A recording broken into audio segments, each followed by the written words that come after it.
Okay, great. So thank you all for coming today. My name is Brione. So I was one of the contributing authors to this report, Palm Oil in Asia, Issues for Responsible Investors.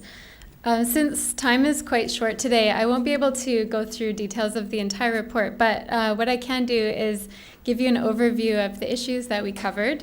I'll introduce the main environmental, social, and governance issues that are associated with the sector. But I know some of the other speakers today are also going to cover these areas, so I won't go into too much depth here. I'd rather focus more on the key findings and also tell you a little bit about the company benchmarking study that we did.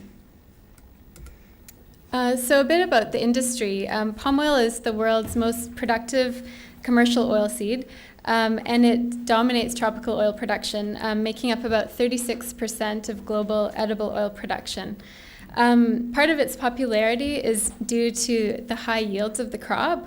Palm oil is able to deliver about 6,000 liters of oil per hectare, which makes it the highest yielding oil crop in the world. And when it's compared to other crops, such as rapeseed oil, rapeseed yields about 1,200 liters per acre, or per hectare, sunflower about 952 and soybean 446.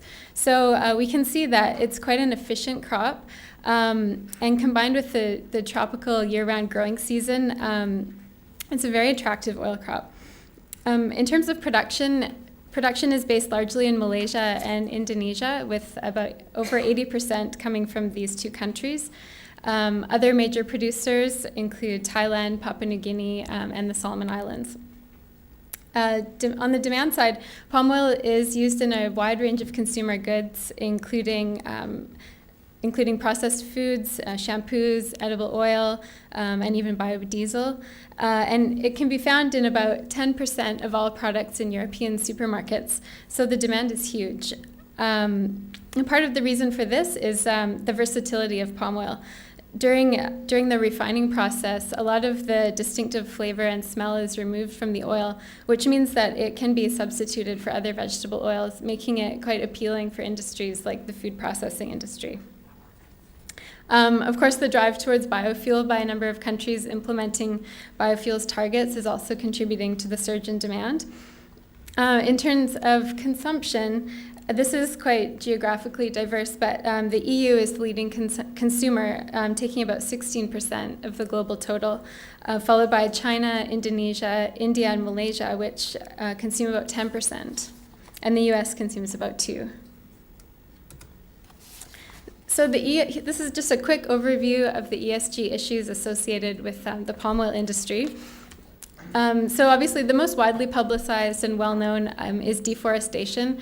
Palm oil companies have been accused of cutting down virgin rainforests, developing on peatland, which is a key carbon sink, and threatening endangered species habitats. In terms of social issues, these are quite varied, but they include issues like workers' rights, land disputes, poverty eradication, and consumer health. Land disputes are quite a serious issue, particularly on the island of Borneo, where there are numerous indigenous groups involved in lengthy land disputes and court cases over native customary rights. And as Lucy was saying earlier, corporate governance really depends on whether or not the companies are listed, and then the specific reporting requirements of the different stock exchanges. So getting into our key findings, we see global demand for palm oil, and in particular certified sustainable palm oil, is on the rise. So as I said earlier, palm oil already makes up 36% of edible oil, and this is up from 22% in 1999. So demand for the oil is going up quickly, and it has also already been estimated that demand could double by 2020. So we see this trend continuing as the world's appetite for oils and fats grows, along with increased consumption of processed foods, cosmetics, and biofuels. We see investors and business groups, as well as civil society, increasingly challenging the issue of sustainable palm oil production. So as palm oil has been the target of environmental campaigns and consumer boycotts, There has been a response from investors, business groups, and civil society. Companies like Unilever and Nestle have implemented sustainability initiatives and begun to engage more with industry organizations. So this is placing pressure on palm oil producers to gain sustainability certification in order to sell their products on a global market. Companies have committed to responsible palm oil sourcing, and some have clear timelines for converting entirely to certified sustainable palm oil. And so we see this trend continuing as more and more companies follow the leaders. The Roundtable for Sustainable Palm Oil, which is a multi-stakeholder group that was set up in 2004, we see this group continuing to evolve and to strengthen its principles and criteria. So since its inception, the RSPO has come out with stronger principles and criteria. It has released different national interpretations, and it has also included more working groups, such as this year's Greenhouse Gas Working Group. So as the RSPO continues to evolve, then palm oil producers and its members will also in turn be forced or encouraged to evolve alongside that if they are expecting to gain certification. In terms of reporting, some companies are already reporting their ESG issues, but unfortunately there are quite a few that are also quite silent. For example, in our analysis, we looked at 14 palm oil companies, and we found that while all of these companies had some form of ESG mention in their reporting, only about just over half of the companies had what we would consider to be a fully comprehensive ESG policy. So as consumer demands grow and certification standards mature, we see the palm oil companies being required to comply with stricter environmental reporting requirements.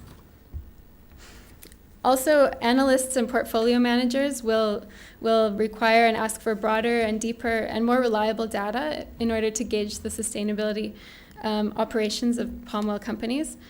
So environmental reporting is moving to the mainstream. There are initiatives such as the Global Reporting Initiative, which has guidelines for the food processing industry. As well, in August of this year, the Singapore Stock Exchange released guidelines on green reporting, which are to encourage listed companies to improve their disclosure on sustainability. So though the GRI and the SEX guidelines are not mandatory, they do represent increased demand for this type of reporting. Also, benchmarking exercises by organizations like WWF are making more and more data available. So here is just a snapshot of the palm oil universe that we covered in the benchmarking study. There are 14 companies. We covered the top 14 companies by market cap and benchmarked them according to Asian sustainability rating criteria. So the companies were rated based on publicly available information according to over 100 criteria. The areas that we looked at were general, environmental, social, which includes employees, consumers, suppliers, and community, as well as corporate governance. And the companies were also assessed according to palm oil specific criteria. From the data, we see that the 4 leading companies in our universe are New Britain Palm Oil, Kulim, United Plantations, and Wilmar. So these are the plantation companies that we identify as future leaders. They have a good understanding of the current issues at hand as well as the future challenges to the industry.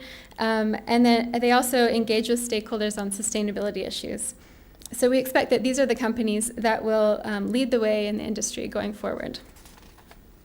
So I think I covered this.